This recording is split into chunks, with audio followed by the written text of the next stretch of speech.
Thanks a lot everyone for joining in. So my name is Dipanshu. I lead an organization called Sol Foundation here, which is working here in India. It is a youth-led organization. So I'll just share some brief insights about the organization. I'll take 2 minutes for that.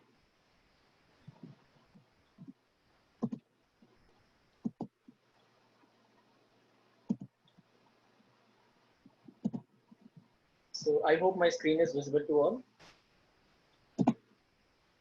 Yes, go ahead. Yes, it is. So we are Sol Foundation. We are Indian Road Safety Campaign. It's the largest youth-led organization working on road safety in India. And it's been 5 years since you're working in this domain now.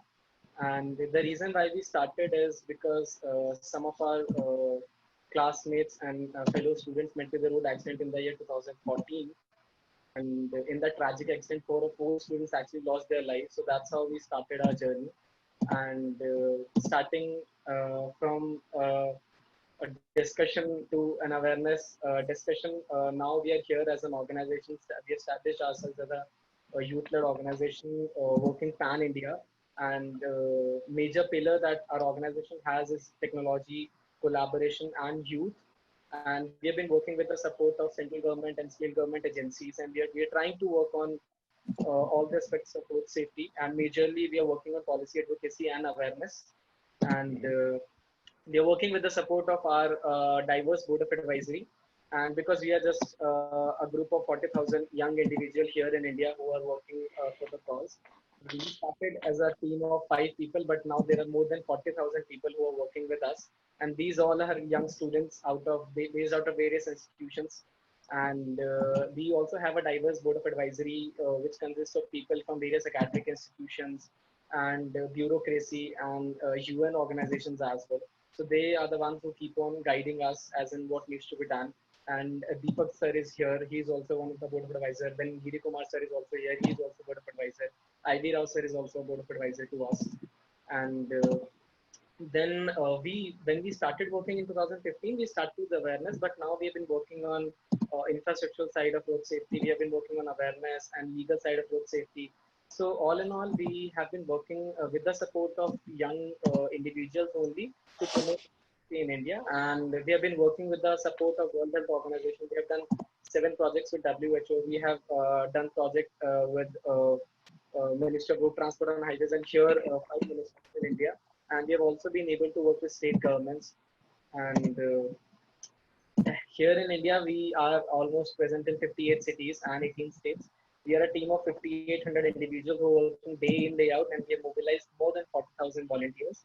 And we've been working with the support of more than 150 plus collaborates here in India. And we have been recognized by United Nations as one of the best SDG practices. We are also a member of European Commission Road Safety Charter. We've also been facilitated by France President in Paris. And we're glad that we're able to do our bit. And the reason why we started is something very close to our heart, because we lost our loved ones and we never want anyone to lose their loved one in a road crash. So likewise, Dr. Krug, I still remember in your last closing speech in Stockholm when you placed those small booths on the desk. So that was really heart touching, and we never want this scenario to occur with anyone, because it's very heartbreaking for all of us to go through any of them. So this is a bit about the organization, sir. And now I'd request Mr. Deepak Das. So Mr. Deepak Das is here with us, and I hope he's audible to all. Hello. Yes, sir, you're audible. Yeah. Good evening to all of you, sir, and Dr. Krug particularly for joining us. This is a wonderful group of youth because I was introduced to them by one of the former joint secretaries in Government of India, and when I met them, I was completely surprised that the students, they study the whole day, and then at evening, when I ask them, can we meet today? They will say yes, come at 11 p.m. in the evening, at night. So that's quite amazing the way they work. I have just one small suggestion. I'll not take a long time. Because, we have been organizing this webinar when there is slowdown or less activities in the ground. And we all know that road safety is particularly about activity on the ground. So maybe I'll suggest the organizers, IRSC, Girikumarji, if at all, in a way, IRSC can create a platform or a link where people can give suggestions that what all effective steps you can take once we get it back to the normalcy. Because that's the time when you have to put our efforts on the ground. What could be the new initiatives? How we can engage youth? If people who are participating in these webinars, if they can give some ideas, some suggestions, maybe IRSC can work on it, and also at the same time, we can also try to pursue with the government that what can be done to expedite the entire issue. Because what's happening, to be very frank, what I understand, to make roads safe, you have to be on the road, to do it on the ground. And webinar is a good way to motivate people to come together, to put good ideas together. If at all you can do that, I'll request Dipanshu in the IRSC link, if they can have a additional link, so that people can give ideas, I can give idea, you can give idea, all other stakeholders. As Dipanshu rightly said, that no one should die. I think that's my only point. That's my request. That's my suggestion. Whatever you say, and I am I'm so thankful to God that I have come in contact with such a brilliant group of young people who are passionate about something that they want to save lives. That's from my side. Okay. Thank you so much, sir. Thank you so much for your kind words. Now I'd like to hand over to Mr. Girikumar. So Girikumar Okay. is a board of advisor to us, and he's been helping us and supporting us since last 2-3 years now. Girikumar sir has been working in this road safety space for last decade, or almost a decade, and he's an excellent researcher actually. And he has been leading various projects for World Economic Forum and different Southeast Asian countries and Asian countries. And then he's also been working for World Economic Forum. And here also he's been helping Minister of Road Transport and Highways. So I'd just like to hand over the stage to Mr. Girikumar. Thank you very much, and good evening, Dr. Krug, and also all the participants today here. And it's also my privilege to host this final session of webinar, that on Friday evening, the start of the weekend.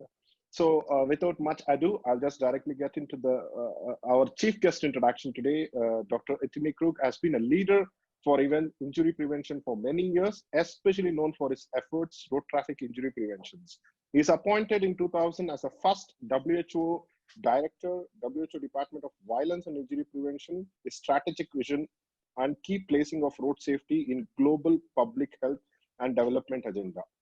So he has networked close to some around 80 government organizations, NGOs, foundations, private companies. He has been impetus for road safety in the last 2 decades. And it's extremely privileged, sir, that you are with us today. And he holds a medical doctor from University of Leuven in Brussels, Belgium, and his native country, and his master's degree in public health from Harvard University in the United States.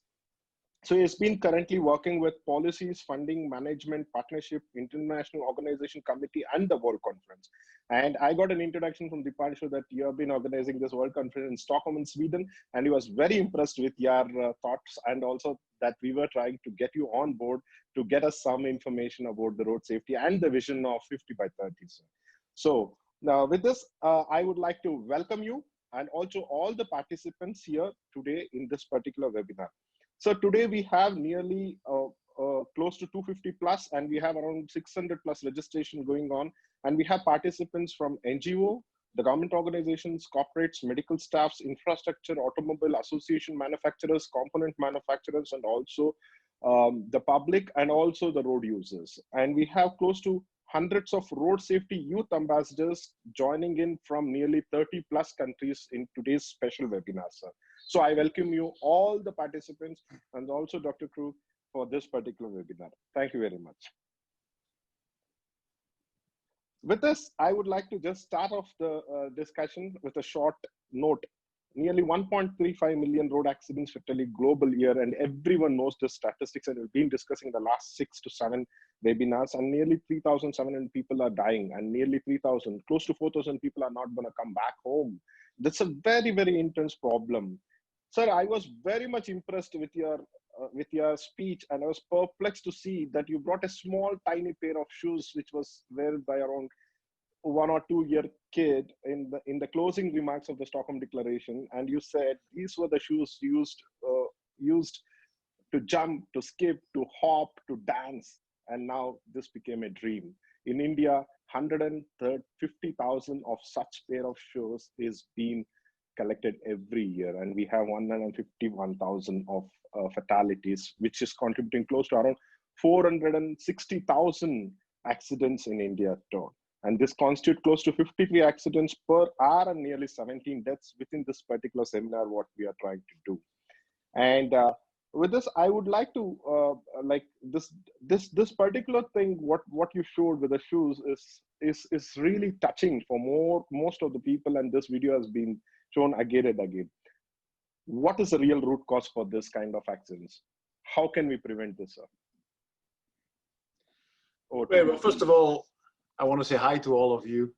Good evening over there in India or wherever you are, and giving you really all my admiration for being here on a Friday evening to discuss safety, but also for this whole youth movement you have been creating in India and in other countries of the world, because I believe very much in the importance of the youth being involved and leading some of the response to road traffic crashes. So congratulations, Deepanashu. Thank you, Girikumar, for having me. Hi, Deepak. Good to see you again. So it's a horrible issue we're talking about. It's road traffic crashes. It is not a virus. It's not a bacteria that we cannot control. It is something that we, the human beings, have invented in order to transport ourselves, to go to work or to school or to go on holidays or to the store. We have now accepted that the #1 cause of death of young people in India, but in the entire world, is road traffic crashes. We have accepted now for many years that the price for our mobility is young people, children, adolescents, young adults dying on the road day by day by day. And so it is, for me, a very shocking fact and a very sad fact in terms of the suffering it causes, but also because we know, and this is to answer your question, that a lot can be done to address this and to prevent this. It's not straightforward, but we know exactly what has worked in many countries, in Sweden, in the Netherlands, in the UK, in Australia. They have managed to decrease from very high levels of deaths on the road and severe injuries to a very much reduced number and rate, despite the fact that the number of cars has continued to increase on the road. So it is possible. It's a question of having a systems-wide response, as we call it. On one hand, improving the road infrastructure. On the other hand, improve the quality of the vehicles. The third pillar is the behavior of people on the road and the improving of the trauma care and the emergency response system. So we know what needs to happen. It's a question really of implementing it. And that's where you, the young people, I think, have an extremely important role, because you combine the energy, the drive, as well as the legitimacy of those who are the most affected by the lack of safety on our roads. So please keep going. Thank you. Definitely we'll keep going, sir. So with this, I think you touched upon the global decade of action and the 5 pillars, what we have to work. And this has been the declaration with UN Decade of Action, which was signed, I think, in 2010 in Moscow, and then 2015 with Brasilia Declaration, now in 2020 with Stockholm Declaration, and with you as a closing remark speech with touching the thought process. So in India, we can see close to 300 plus NGOs working together. We have 29 state governments working, and we have close to, I think, thousands of independent organizations which is working towards road safety. But still, in 2000, we had 78,000 fatalities. In 2010, we had 134,000 fatalities. In 2020, we touched 151,000 fatalities. Despite increasing number of volunteers, increasing number of work in this particular thing, what is that we are missing? Is 50 by 30 is an achievable target? This brings us a question for all of us. Your thought process on it. Are we going in the right direction, or what is it missing? Maybe you're going in the right direction, but clearly, yes, as you say, something is missing because the numbers keep going up. And frankly, what we see in India is something we have seen in all countries of the world. The numbers keep going up and up and up until there is a top level political decision that enough is enough, that we are going to stop this. And to stop it, we will implement what we know works, which is changing people's behavior, improving the roads, improving the cars, and improving the trauma care system. It's possible, but it does require a real top-level political decision, which then mobilizes the necessary government, ministries, transport, police, health, education, etc., in order to set the right elements in place. We need a good law. We need a good enforcement of the law. We need awareness of this law so that people know not to drink and drive, know not to speed, etc., to wear helmets, to cross safely. But also we need to work on infrastructure so that people can walk and cycle safely, so that public transport is safe, etc. So I know it's a lot of elements, and I know it doesn't happen overnight, but I also know it is possible with the right political will. And in India, we see things are starting to change. There is more will. There is improvements on the law, but much more is needed so that these numbers really start going down as they should. Perfect. So I totally agree with this. It's not in one particular stakeholder problem. It's a problem with multi-stakeholders, and all the stakeholders has to join hands together to solve this problem. As you said, India is doing really good in terms of arresting this road fatalities through various methods. And as you said, the 5 pillars: the infrastructure, the vehicle technologies, the safer road users, the emergency care and trauma centers. Every vertical we have different aspects that we are working on. So I would like to highlight a couple of aspects what we are trying to do and get your thought process on how we can proceed further on this particular aspect. So as you are aware that specifically on the vehicle technologies, India made many amendments since 2015, and now in India, if you see, every car has to come with 2 airbags, and airbags are mandatory. Before it was even not there. And all the motorcycles, since we have motorcycle community, the huge, and also the fatalities of motorcyclists is more than 70%.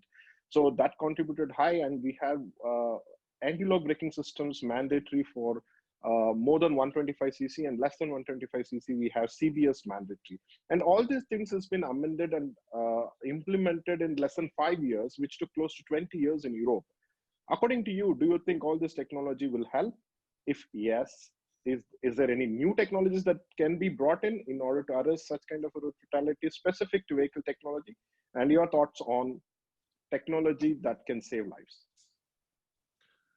Technology is, of course, very important, and a lot of lives have been saved over the years by improving the technology, particularly of the vehicles, but also the quality of helmets and other related aspects of technology. So yes, I think it's an important component of the system that we need to continue to develop.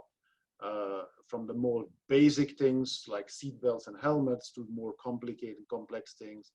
Electronic stability control is important. There's a number of technological aspects that are important, and as we make progress, we also have the cars that brake automatically, etc. Mm-hmm. But we also know that this is only one part of the system. We cannot put all our eggs in the basket of technology. It is also about people's behavior. It also about the quality of the roads, etc. So I think we need a very balanced approach to this issue. Continue to invest in technology, require that all the cars are equipped with the most basic things, but at the same time also work on the other aspects. Perfect. So thank you. I think I take your point that we cannot put all the eggs in one basket, like technology alone cannot save.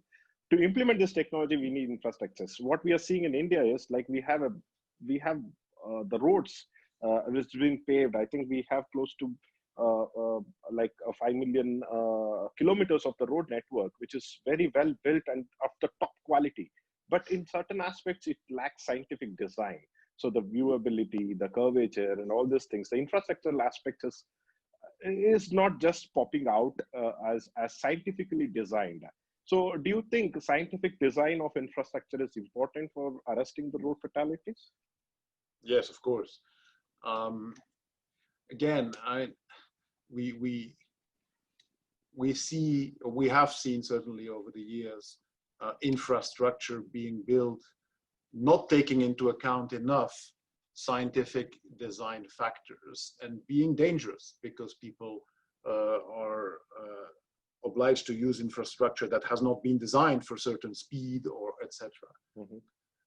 But for me, the most important aspect in infrastructure is the protection of the vulnerable road users.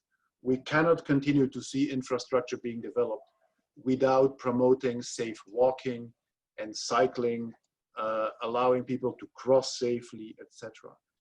Our problem is that we have been, and it's not only in India, it's in the whole world, designing for vehicles, for cars, and neglecting the more vulnerable road users. While we know that walking and cycling, if it's safe, is more healthy, it's better for the environment, it's better to prevent cardiovascular disease and cancers, it's better for our mental health. And so we need to have a dramatic shift in the way we approach the design of infrastructure to make the people more central into that design instead of the car at the center. Perfect. As you said, vulnerable road users constitute close to 65% of the road fatalities in India alone. And we always get a debate when we want to implement new technology and safety policy in India. We get a decision from the government and also the board members and also the community says the people inside the car are safe, but the people outside the car are more dangerous. The vulnerable road users are the more dangerous people on the street. I think we have a heterogeneous mix of traffic. You see a bullock cart on the road, a person walking on the street, and you also see a top class vehicle or a car, a high-end vehicle, which is flying at around 100 kilometers. So this becomes quite complicated for us to manage this. If I assume that in Germany or in Europe, you do not see animals on the street, apart from Autobahn or some other place. If you just come to India, I was perplexed when my German counterpart from my company came. They saw a cow in front of us and they started clicking pictures. And it was like fascinating for them that how can a cow come in front of a road? So the problem is, this is the real problem in India, and how to deal with this such kind of local issues. And this is what we are missing. We try to take some of the policies from the Western world and try to implement directly for our country, where the problems are altogether totally different. Yeah. So this becomes quite complicated for us. Your thoughts on this, sir? Well, they are different and they are not. Because if you go back in time in Germany or in my country in Belgium, there were also cows on the road. And it makes sense. People used to live in villages, have their cows and their chickens and their elephants around them. And there were dirt roads, so it was really not a problem. And suddenly somebody has decided that progress will be this new tarmac road, and maybe it is, but this has not been, the building of that road has not been accompanied with the necessary cultural shifts and education and assistance in order to make sure that people understand that now it is dangerous for their animals, for themselves, and for people on the road, that these animals are there. But even worse, the children who used to play on the dirt road or on the side of the road have been not warned enough and helped to understand that now it is more dangerous. And there are no barriers to make sure that animals stay off, children can walk on the safely on the other side of the barriers, etc. So I wouldn't blame the people who own animals. I wouldn't blame the children. I wouldn't blame even the villagers for that. I think we need to make sure that when there are new constructions, when there are improvements to infrastructure, they are also accompanied with all the necessary safety measures, so that gradually we understand that, and people understand that, you know, things are changing and we have to adapt.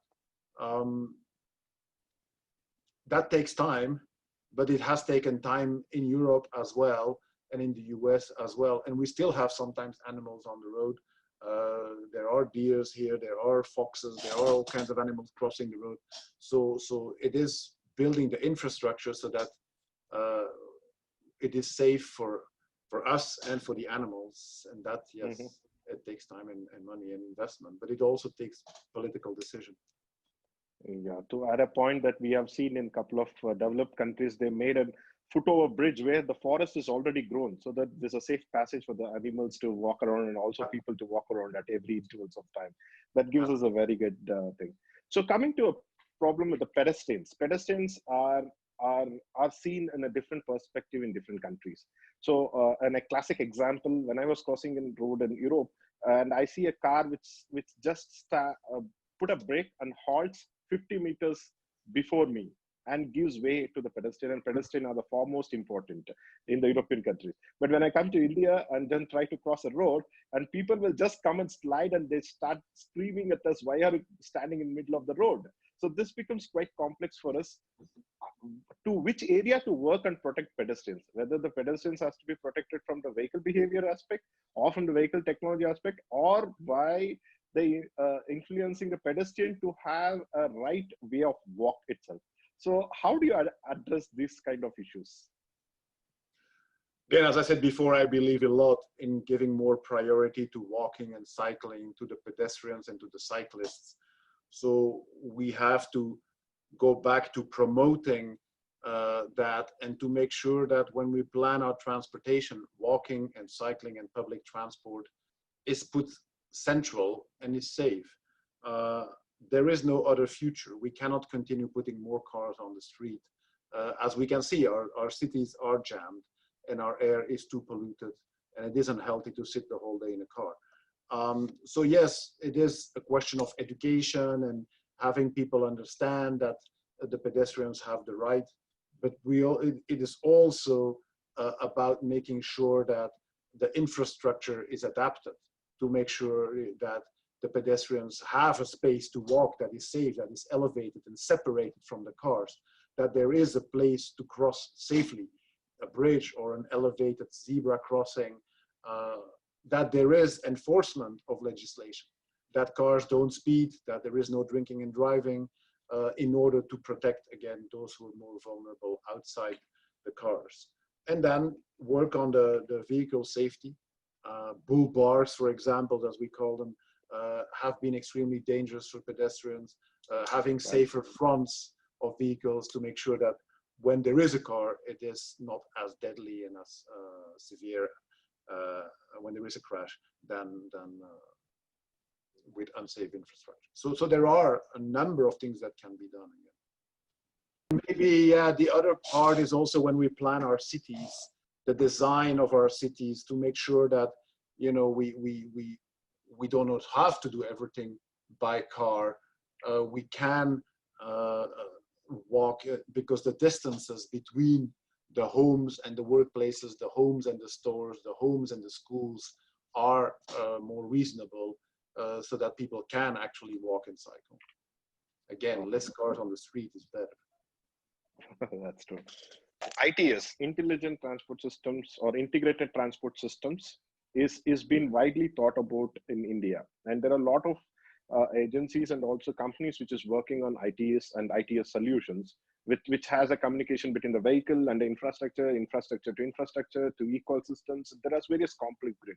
Do you think such kind of systems really help for heterogeneous traffic grid like India? I think so. I think there is a future there that needs to be explored and further developed, but I would not wait for that to happen. There are much more basic measures that can happen today, that we can do immediately, that will save tens of thousands, if not hundreds of thousands of lives in India by controlling drink driving, speeding, basic infrastructure improvements. So I would not wait for the technology to evolve over the years to put in place the other measures, which are more basic and cheaper probably than the further technological development. But yes, of course, I'm all in favor of technological improvements. Especially on that. So coming to the fifth vertical of emergency care and trauma, in India, we also have a single number where we have an ambulance services and also emergency care and rescue services. So, but that's not sufficient, because if you see any city, any populated city like Mumbai, Bangalore, Delhi, it's impossible for an ambulance to arrive to the scene within the golden hour of 20 minutes. Yeah, because of the gridlock, because of heavy traffic, because of the congestion. So this becomes complicated. The standers and bystanders are the people who are going to rescue the team or rescue the victim who is on the street. So do we need an altogether a redesign of an emergency and trauma care for India, or do you feel that the existing well-proven systems in the Western world can be implemented for India? Your thoughts on it? Yes, we increasingly see challenges for emergency trauma care response because of gridlock, because of the challenges to get on time on the scene. So some of the more basic measures, such as bystander training, are very important. And so I think if we can work to make sure in a country like India that's so vast and where cities are so big, that people are aware of the immediate response measures to take, that will certainly be already a step forward. This is something that is not very cheap, not very expensive, and that can help save lives. It does not preclude developing the rest of the trauma care system, but certainly is one element that is important and too often neglected, I think. Okay. Okay. So, like one more thing is on the data aspects, which is the scientific road system. So, most of the policies which has been developed, even the declarations, even the UN regulations, GTR, global technical regulations, and also all the policies which are formed in the entire globe is based on the data, that is road accident data. So India, we have the Ministry of Road Transport, which collects the data, but at a macro level, not at a micro level. So India needs an in-depth investigation, like data investigation, like GDAS, German in-depth data, or OTS in UK, NAS in US,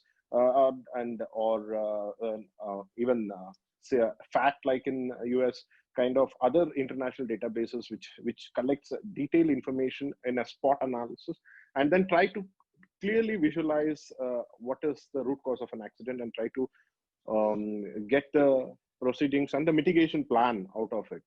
Do you think this is really important, or how this can be developed? If you really need to develop a policy for the country which has a localized problem, we really need data. Do you think data is important? If so, what is the steps that we have to take? Yeah, clearly, I think data is very important, and it is an issue in India. Like in many countries, we believe that the official numbers are probably an underestimation of the real magnitude of the problem. So for us, improving data is extremely important. It is also a way of allowing for better targeting of some of the responses. If we know where the problems are, what type of people are most affected, what type of road users, we can better target the prevention efforts and the response service. So it does require a reach into all parts of India. It does require standardized data collection with international standards being used.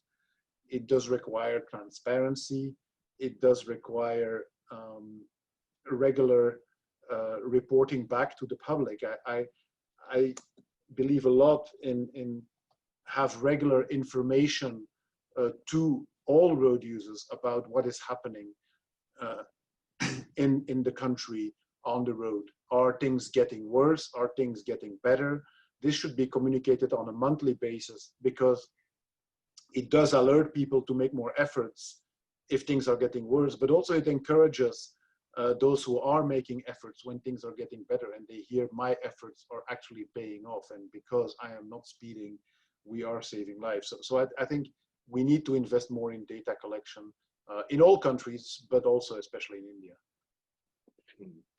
Thank you very much for your insights. And I think we touched upon all the 5 pillars of Global Decade of Action, and in specific to India, with an expert's opinion like Dr. Krug giving us an insight of how exactly we can get into different aspects and verticals and improve our road safety to arrest the road accidents in the next decade, 50 by 30. So with this, I would like to ask you, like, what is the vision of 50 by 30? 50 by 30 is like one number. And we got a lot of questions at the time of registration. What is 50 by 30? We clearly know that we have to arrest road fatalities by 50%. It's a very challenging number, because last 2 decades, we are not able to do even 1% of it. 50% is a very big number. So what is the vision of 50 by 30 with respect to India and the developing countries from your aspects? Yeah, thanks. That's a great question. I'm very happy we can talk about it. I think most of you know about the Agenda 2030, the Sustainable Development Agenda, which includes a target on road safety, target 3.6, which aims at having a 50% reduction in the number of deaths on the road in the world by 2020, so by now. And unfortunately, of course, we are not on track to achieve that, very far from, because we are not seeing even the beginning of a decrease at the global level. But, sorry, in Stockholm at the recent ministerial conference, there was a debate around the need to continue the efforts, intensify the efforts, and a new target has been proposed, which is often called a 50 by 30. So it's a 50% reduction by 2030. Over the next 10 years, we would hope to see a 50% reduction. Why 50? On the one hand, because it was the existing target, but also because in some regions, for example, in the European region, there is already an agreement by the different governments that they want to have a 50% reduction at the regional level by 2030. So it's building on some existing targets, which also exists, I think, in the ASEAN countries and in the African Union countries. So there are already a number of parts of the world where this target was existing. So it's an expansion of that target. Right now, as we speak, in New York, there is a negotiation going on between member states to try to agree on a new UN General Assembly resolution, which includes that 50 by 30 target. We hope it will be adopted in the coming weeks, probably mid-July or so, so that we have an official endorsement by the UN General Assembly of this target. Of course, for India, this is going to be a tall order, because the numbers are still growing, increasing rather than starting to decrease. And for most of the world, frankly, it's going to be a tall order, But it is possible. I mean, we know what needs to be done. It's not like we don't know. It is having the good laws. It is having the enforcement of the laws on drink driving, speeding, seat belts, helmet wearing. It is working on these infrastructure issues we discussed, particularly protecting vulnerable road users. It is some of the vehicle issues. So we know it's possible, and India can do it. In India, I think among all countries, India is one of the ones that can make the most progress, because that's also where the situation is in such dramatic need of improvement. So it is possible. It's easier to make progress when things are in a place where lots of progress is needed, than for some countries who have already made huge progress, and every additional life saved becomes harder. But it does require top political decision. It does require quick action and implementing of some of these measures that we know work.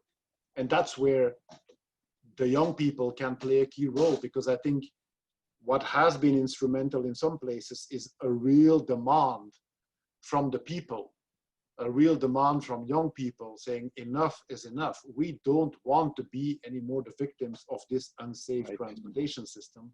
We want to be actors for change and address this. Perfect, perfect. Thanks very much for having so much confidence on India that we can progress and address this. I also hope that vision that next 10 years after the decade, we wish you also to have a webinar and say that India has done it. Enough is enough. I hope so. I hope so. Thank you. Thank you for the confidence and also motivating all the youths in this particular seminar.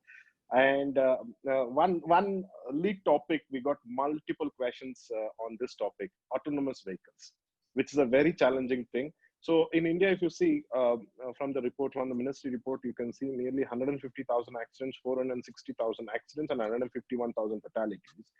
The root cause of all these things is given roughly 78% is human cause. Yeah, human cause is the main reason for these accidents. But autonomous vehicles removes drivers.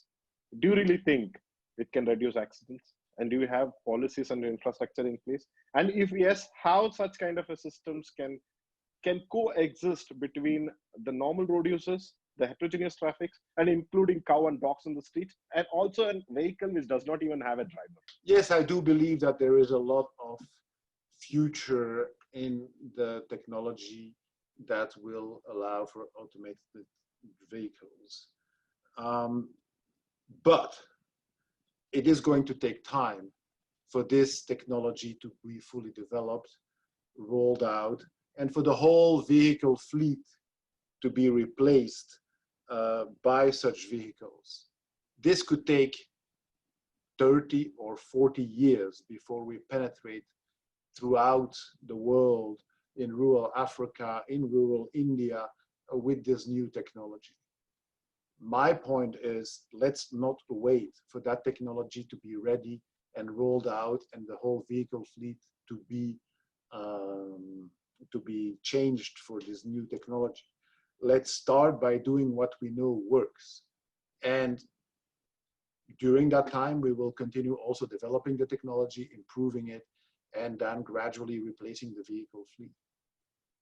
Second, I would not put all our eggs in the vehicle basket.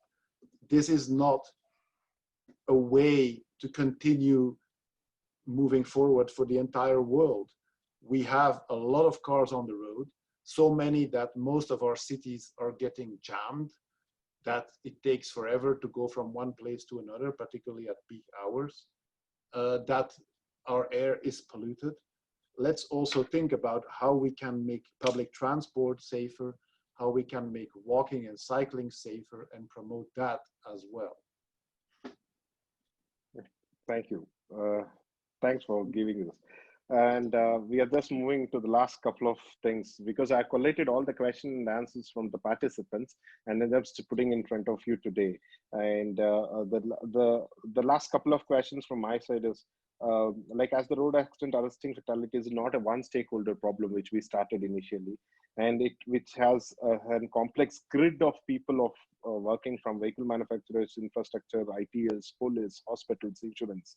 What is the role of multi-stakeholder action in the Vision 2030 program? huge, huge. I mean, we know that it's the only way to move forward is to involve multiple stakeholders and have collaboration between different parts of society. Of course, governments are central and they need to address this issue by passing the right legislation, enforcing them. They're also in charge of the infrastructure, etc. But if we wait for governments to take all the necessary actions, we will have to wait a long time.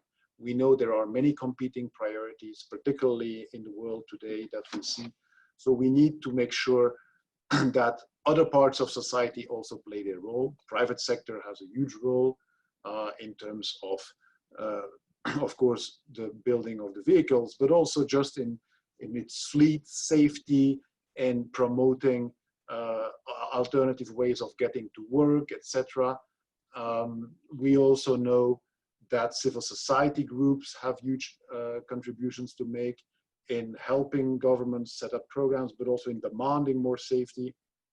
I believe a lot in the role of the media, and I know Deepak knows that and has heard it many, many times. But his work is fantastic. We need more Deepaks to draw attention and call for action in the media. We need experts from academia to play their role. So there's so many different parts of society that have to play their role. And last, but certainly not least, I've said it already, I believe a lot in the role of young people. You can demand, you can speak, you can say what you want and drive action. We've seen it. We've seen in Bangladesh when the youth started protesting after some students were killed, it did lead to some action.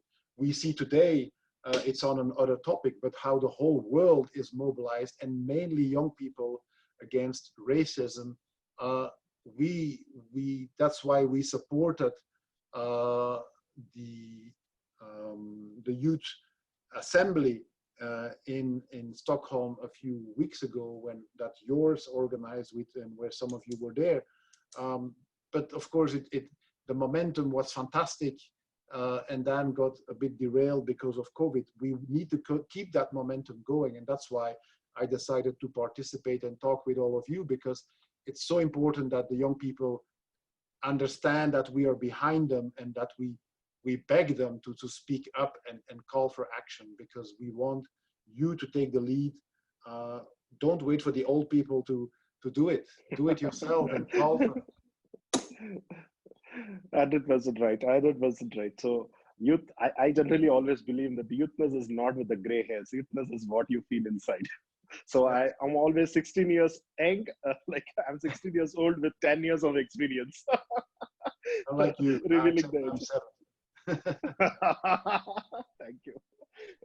That's great. So now we all see, like I would like to extremely thankful for you and also grateful for you to give your 1 hour of time on this COVID situations. So this COVID has brought the whole world into a vibrating or a shivering phase, and everything is in a gridlock. So this is a pandemic which is affecting close to 500. Yeah, I think we touched 5 million, I think more than that, I guess. And this road accidents is 1.3 million people are affected. So 1.3 million spread across a year, I would rather name it or coin it as an epidemic. And Corona, which is a pandemic, is in the last 3 months. So WHO is doing so many things in order to arrest this pandemic in much more intense way. Is it a same amount of interest, pressure, enthusiasm, funding, and then focus given to arrest the road fatalities? Effort going into responding to the epidemic of COVID-19 in WHO and in all governments. And it makes sense because it is a huge epidemic that is affecting many people. Many have already died. And without all of these efforts, it would be much worse. So I fully support the efforts on the epidemic, but yes, we should not lose track of the important other public health issues that affect everybody, particularly the young people, and one of those is road safety. I think we also have to make sure that we learn from some of the good lessons from the reaction to the epidemic of COVID-19. We have seen In some countries, the number of road deaths are going down. We have seen people start walking and cycling more. And as we reopen cities after lockdown, some of them are taking the opportunity to give more space to cycling and walking, because it also helps controlling the epidemic of COVID-19. But also the added benefit is that it keeps the level of pollution down a bit and allows people to do more physical activity. So one certainly impressive idea is to make sure that we have benefit from some of the gains of the secondary gains of this epidemic, and don't go back immediately as we unlock to what we had before, but try to improve some aspects of our society. Perfect. Thank you. And a very smooth answer for the question. So according to WHO, what kind of like directions as World Health Organization and also as Dr. Krug, what are the directions that you give for India to achieve 50 by 30? Hope there will be strong attention to the importance of tackling safety on the road, that we will continue to improve and enforce the laws, but with a particular thought for vulnerable road users. Walking, cycling, and public transport needs to get more space, not only physically, but also in the thoughts and in the legislative efforts of governments.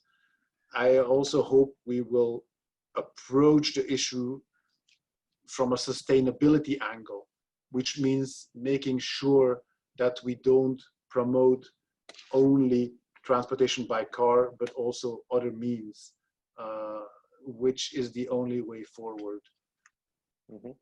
I do believe that we can achieve 50 by 30 in India.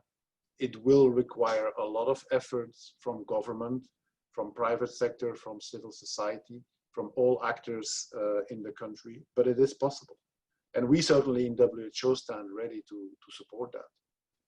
We cannot achieve 50 by 30 for the world if we do not achieve it in India, because we know that 1/6 of the global population is there, but also we know that more than 1/6 of the world road deaths are in India. So for me, it's particularly important that we manage to collaborate and support India to make progress. Oh, perfect. How did you get interest with the youths? And how do you think that a big politician cannot change anything, and political willness cannot do anything, and the corporates cannot do anything, insurance, hospitals? There are a lot of people who have a lot of money with them and a lot of the powers to change things. But you stick down to youths, and youth can do anything and everything is what the message that you're giving since the start of the speech. How do you think? Why did you get into this? And what made you to think in this direction?